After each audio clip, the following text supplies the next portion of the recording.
సమూయేలు 23. తరువాత ఫిలిస్తీయులు కెయిలా మీద యుద్ధం చేసి కళ్ళముల మీద ధాన్యము దాచుకొనుచున్నారని దావీదునకు వినపడెను. అంతట దావీదు, నేను వెళ్ళి ఈ ఫిలిస్తీయులను హతము చేయుదునా అని యెహోవా యొద్ద విచారణ చేయగా, యెహోవా, నీవు వెళ్ళి ఫిలిస్తీయులను హతము చేసి కెయిలాను రక్షించమని దావీదునకు సెలవిచ్చెను. దావీదుతో కూడి ఉన్న జనులు, మేము ఇచ్చట యూదా దేశంలో ఉండినను మాకు భయముగా ఉన్నది. ఫిలిస్తీయుల సైన్యములకు ఎదురుగా కెయిలాను మేము వచ్చినడలా మరింత భయము కలుగును కదా అని దావీదుతో అనగా, దావీదు మళ్ళా యెహోవా యొద్ద విచారణ చేసెను. నీవు లేచి కెయిలాకు వెళ్ళుము, ఫిలిస్తీయులను నీ చేతికి అప్పగించుదని యెహోవా సెలవీయగా, దావీదు అతని జనులను కెయిలాకు వచ్చి ఫిలిస్తీయులతో యుద్ధము చేసి వారిని లెస్సగా హతము చేసి వారి పశువులను దోచుకున పోయి వచ్చిరి. అలా ఉన్న దావీదు కెయిలా కాపురస్తులను రక్షించెను.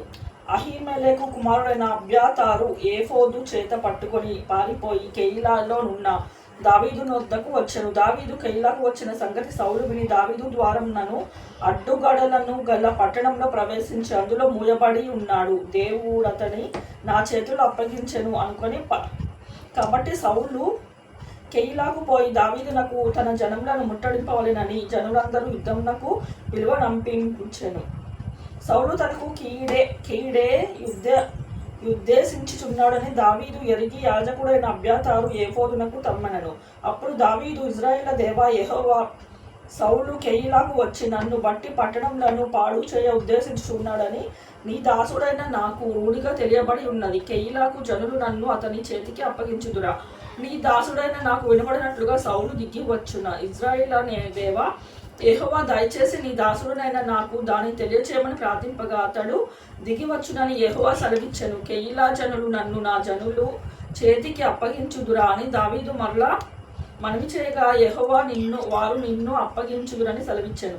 అంతటా దావీదును దాదాపు 600 మంది అయిన అతని జనులు లేచి కెయిలా నుండి తరలి ఎక్కడికి పోగలరో అక్కడికి వెళ్ళిరి. దావీదు కెయిలాలో నుండి తప్పించుకున్న తరువాత సౌలు విని వెళ్ళక మానెను. అయితే దావీదు అరణ్యంలో కొండ స్థలమున యుండును జీబు అను అరణ్యమున ఒక పర్వతమందును నివాసము చేయుచుండెను. సౌలు అను దినము అతని వెదకినను దేవుడు సౌలు చేతికి అతన్ని అప్పగించలేదు. తన ప్రాణము తీటకే సౌలు బయలుదేరెనని తెలుసుకొని దావీదు జీబు అరణ్యంలో తన వనమున దిగెను. అప్పుడు సౌలు కుమారుడైన యోనాతాను లేచి వనములో ఉన్న దావీదు నొద్దకు వచ్చి, తండ్రి అయిన సౌలు నిన్ను పట్టుకొన చాలు, నీవు భయపడవద్దు, నీవు ఇశ్రాయేలుకు రాజు వగుదువు, నేను నీకు సహకారి నౌదును. ఇది నా తండ్రి అయిన సౌలునకు తెలిసి ఉన్నదని అతనితో చెప్పి దేవుని బట్టి అతని బలపరచెను. వీరిద్దరూ యెహోవా సన్నిధి నిబంధన చేసుకున్న తరువాత దావీదు వనంలో నిలిచెను. యోనాతాను తన ఇంటికి వెళ్ళెను.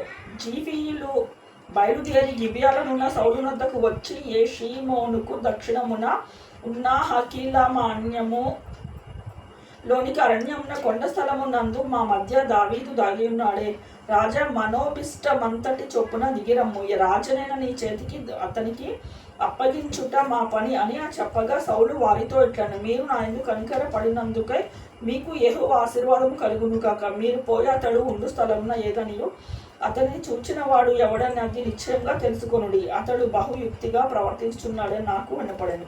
కనుక మీరు బహు జాగ్రత్తగా ఉండి అతడుండు మరుగు తావులను కనిపెట్టి ఉన్న సంగతి అంతా నాకు తెలియచేయుటకే మరలా నా యొద్దకు తప్పక రండి. అసలు నేను మీతో కూడా వత్తును. అతడు దేశంలో ఎక్కడ నుండి నన్ను యూదా వారందరితో నేను అతని వెదకి పట్టుకొందును. అంతటా వారు లేచి సౌలు కంటే ముందు జీబునకు తిరిగి వెళ్ళిరి.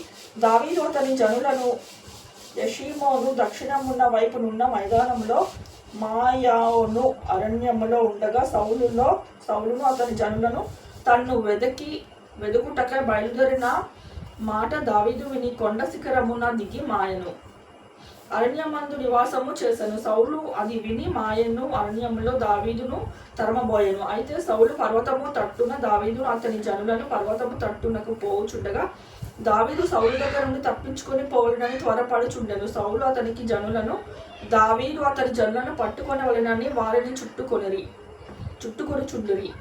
అట్లుండగా దూత యొక్కడు సౌలు నద్దకు వచ్చి, నీవు త్వరగా రమ్ము, ఫిలిస్తీయుల దండెత్తి వచ్చి దేశంలో చొరబడి ఉన్నారని చెప్పగా, సౌలు దావీదును తరుముట మాని వెనుకకు తిరిగి ఫిలిస్తీయులను ఎదుర్కొనబోయెను. కాబట్టి సెలహమ్ములోకోతు అని ఆ స్థలంకు పేరు పెట్టబడింది. తర్వాత దావీదు అక్కడ నుండి పోయి ఎన్గేజీకి అని వచ్చి కొండ స్థలంలో నివాసము చేయుచుండెను.